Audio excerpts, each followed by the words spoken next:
بسم اللہ الرحمن الرحیم۔ اللہ تعالیٰ قرآن پاک کے اندر ارشاد فرما رہے ہیں کہ میں نے ایمان والوں پر ایک بہت بڑا احسان کیا ہے۔ جو اللہ تعالیٰ پر ایمان لانے والے ہیں نا، اللہ تعالیٰ نے ان پر بہت بڑا احسان کیے ہے۔ ویسے تو ہمارے محسن حقیقی اللہ ہی کی ذات ہے، ساری کی ساری نعمتیں دینے والی اللہ ہی کی ذات ہے، جب ساری کی سارے احسانات کرنے والی اللہ ہی کی ذات ہے۔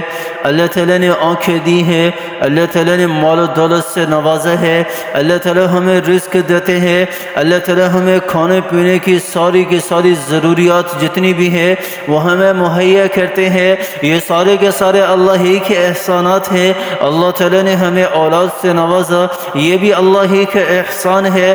اگر ہماری اولاد نہ ہوتی تو ہم کیا کر لیتے، اور اگر ہمارے پاس مال و دولت نہ ہوتی تو ہم کیا کر لیتے، اور اگر ہمارے پاس شہرت عزت نہ ہوتی تو ہم کیا کر لیتے، کچھ بھی نہیں کر سکتے تھے۔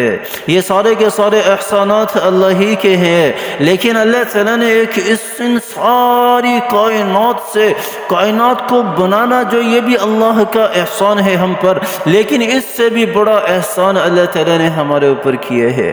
وہ احسان کون سا احسان ہے؟ اللہ تعالیٰ نے سورہ آل عمران کے اندر ارشاد فرمایا، کیا ارشاد فرمایا؟ لقد من اللہ علی المؤمنین اذ بعث فیہم رسولا منہم من انفسہم یتلو علیہم آیاتہ ویزکیہم ویعلمہم الکتاب والحکمہ۔ اللہ تعالیٰ کی ارشاد فرما رہے ہیں، لقد من اللہ علی المؤمنین، او میں نے ایمان والوں پر بہت بڑا احسان کیا ہے، بہت بڑا احسان کیا ہے۔ کون سا احسان کر دیا؟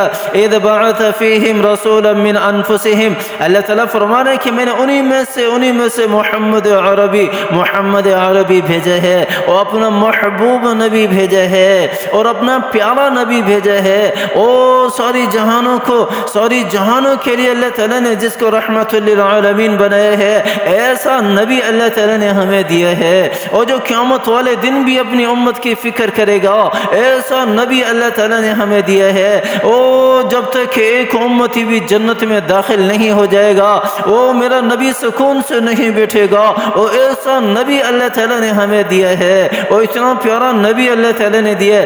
اللہ تعالیٰ فرما رہے ہیں کہ میں نے یہ تمہارے اوپر بہت بڑا احسان کیا ہے، اور بہت بڑا احسان کیا ہے۔ وہ کیسے احسان کیا؟ یتلو علیہم آیاتہ ویزکیہم، او جو میری آیتیں پڑھ کر تمہیں بتاتے ہیں، او قرآن پڑھ کر تمہیں بتاتے ہیں، اور پھر میرا نبی اور میرا محبوب نبی، اور پھر میرے نبی کی آواز، اور پھر میرے نبی کا ترنم، اور پھر اللہ کا کلام اور اللہ کے الفاظ، ایک طرف اللہ کے الفاظ، ایک طرف میرا محبوب نبی، اس کی آواز، اس کے الفاظ، اس کا ترنم، اور پھر اس کو پڑھنا اور پڑھ کر سنانا۔ اللہ اکبر! او کتنا بڑا احسان ہے! او کیسے وہ مناظر ہوں گے، او کیسے وہ مناظر ہوں گے، اور جب میرا نبی قرآن پڑھ کر لوگوں کو سناتا ہوگا۔ کیا فرما رہے ہیں اللہ تعالیٰ؟ یتلو علیہم آیاتہ ویزکیہم، او ہو میرا نبی تمہیں پاکیزہ بھی کر رہا ہے، ویعلمہم الکتاب، پاکیزہ بھی کر رہا ہے۔ او انسان برتن دھوتے ہیں نا، کیسے صاف شفاف ہو جاتے ہیں، پاکیزہ ہو جاتے ہیں، او کتنے ہی میلے کیوں نہ ہو، او جو کاریگر ہے نا وہ اس کو چمکا دیتا ہے، بالکل صاف شفاف چمکدار، دور سے لشکار مار رہا ہوتا ہے ویسا بنا دیتا ہے۔ اور میرا نبی بھی اسی طرح ویزکیہم، اور تمہیں پاکیزہ کر دیتا ہے، اور تمہیں پاک صاف بنا دیتا ہے، اور اسی برتن کی طرح چمکدار بنا دیتا ہے، اور کوئی داغ نہیں تمہارے اندر بھی، نہ تمہارے باہر نہ تمہارے اندر۔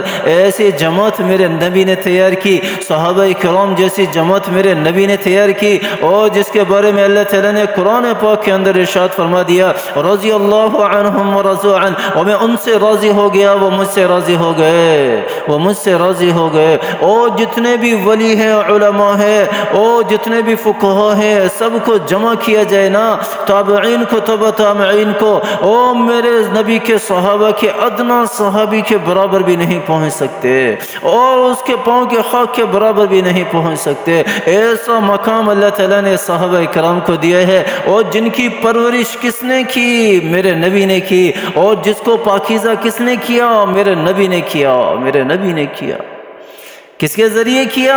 قرآن کی آیتوں کے ذریعے کیا، قرآن کے ذریعے کیا، جو قرآن آج میرے پاس بھی ہے، آج آپ کے پاس بھی ہے، اور جس کو کھولنے کے لیے ہم زحمت نہیں کرتے، اور ہمیں گوارا نہیں ہوتا کہ ہم کبھی قرآن کو کھول کر اس کے 2 صفحے ہی پڑھ لیں، اور 2 آیتیں اس کی کھول کے پڑھ لیں، اور تلاوت کی نیت سے پڑھ لیں۔ عمل تو ہم میں سے کوئی نہیں کرتا، عمل تو ویسے بھی ہم میں سے کوئی نہیں کرتا، اور تلاوت کی غرض سے ہی کوئی قرآن کو کھول لے، کوئی نہیں کھولتا، کوئی نہیں کھولتا۔ صدیاں بیت جاتی ہیں، سالوں سال گزر جاتے ہیں، دن مہینے رات سے گزر جاتے ہیں، کوئی نہیں کھولتا۔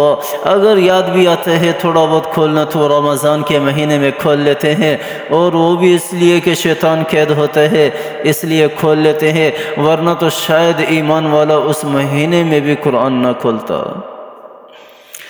تو اللہ تعالیٰ نے ہمارے اوپر بہت بڑا احسان کیا ہے، آپ صلی اللہ علیہ وسلم کو ہم میں سے بھیجا، اور جو ہمیں آیتیں پڑھ کر سناتے ہیں، جو ہمیں پاکیزہ کرتے ہیں، اور جو ہمیں کتاب سکھاتے ہیں، وَيُعَلِّمُهُمُ الْكِتَابَ وَالْحِكْمَةَ، اور پھر حکمت بھی سکھاتے ہیں۔ اور پھر اللہ تعالیٰ کیا ارشاد فرما رہے ہیں، وَإِن كَانُوا مِن قَبْلُ لَفِي ضَلَالٍ مُبِينٍ، اور اس کتاب پر ایمان لانے سے پہلے تو تم گمراہی کے اندر تھے، اور اس کتاب پر ایمان نہ لانے والے جو آج بھی ہیں وہ بھی سارے کے سارے اسی گمراہی کے اندر مبتلا ہیں، اور اسی تاریک راستے پر چل رہے ہیں جو اندھیروں سے بھرا پڑا ہے، اور جو کانٹوں سے، جو گناہوں سے بھرا پڑا ہے، اور جو جہنم کی آگ سے بھرا پڑا ہے، اور جہاں شیطان ہی شیطان بیٹھے ہیں، اور آج بھی اللہ پر ایمان نہ لانے والے اسی راستے پر چل رہے ہیں، اسی راستے پر چل رہے ہیں۔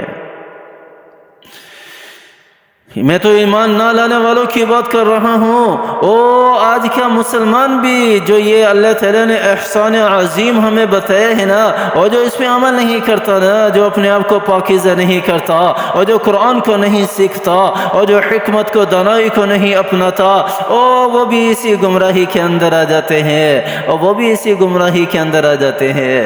اور ہم اپنے نبی کی سیرت کو اپنائیں گے تو اس گمراہی سے نکلیں گے۔ ہدایت کا راستہ وہی ہے جو میرے نبی کا راستہ ہے، جو میرے صحابہ کا راستہ ہے۔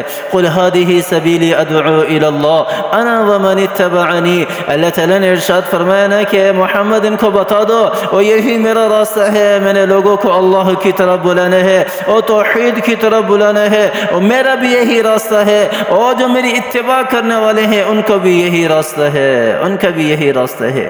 آج ذرا ہم اپنے گریبان میں جھانک کر تو دیکھیں نا کہ ہم نے کون سا راستہ اپنایا ہوا ہے، اور دیکھیں تو صحیح نا ہم کس راستے پر چل رہے ہیں۔ آیا نبی کے راستے پر چل رہے ہیں یا شیطان کے راستے پر چل رہے ہیں؟ بہت کم ملیں گے، بہت کم ملیں گے۔ اگر ملیں گے بھی تو صرف وہی ملیں گے جو امر بالمعروف، جو صرف نیکیاں پھیلانے والے ہیں، اور برائیوں سے بچانے والے وہ بھی نہیں ہیں، اور برائیوں سے بچانے والے تو بالکل ہی کم ہیں، بالکل ہی کم ہیں۔ تو میرے بھائیو اور دوستو، بزرگوں، یہ اللہ تعالیٰ نے ہمارے اوپر بہت بڑا احسان کیا ہے، احسان عظیم ہے جو اللہ تعالیٰ نے آپ صلی اللہ علیہ وسلم کو ہم میں مبعوث کیا۔ ایسا نبی اللہ تعالیٰ نے ہمیں دیا۔ اللہ تعالیٰ ہمیں سمجھ عطا فرمائے، اللہ تعالیٰ ہمیں عمل کرنے کی توفیق عطا فرمائے۔ آمین ثم آمین، وآخر دعوانا الحمدللہ۔